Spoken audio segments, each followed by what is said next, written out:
I just want to mention a little bit about ESMA, which is causing some concerns for you during, or for a number of you during the course of today, and we've got a few messages that are going back and forth on Yammer for you. What ESMA are trying to do is for your protection. I think they've just probably hit it with too big of a stick at this particular point. So the margin requirements have changed. The amount of, or the size of a position that you're going to be able to initiate is therefore going to have to change, because it's going to be, it's going to use up, or the margin requirements are going to use up an awful amount of your account balances. That doesn't necessarily mean that it needs to change the way that you trade.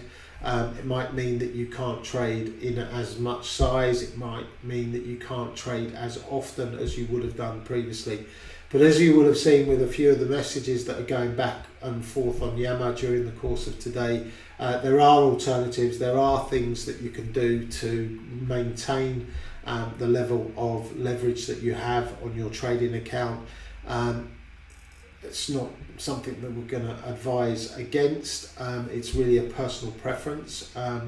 And like I said, I think ESMA have probably hit the market with too hard a stick in terms of what they're trying to achieve. I would fully concur with the fact that we should be looking to protect the retail trader as much as we possibly can. That's what we try to do through our teaching, through teaching you about risk management and how you can mitigate your risk, and how you can be aware, making sure that you're more risk aware in terms of the trading that you're doing. It goes back to everything that we teach. So, for the less active trader who maybe only takes 1 or 2 positions a day, I don't think ESMA will have too much of an effect on what you're doing.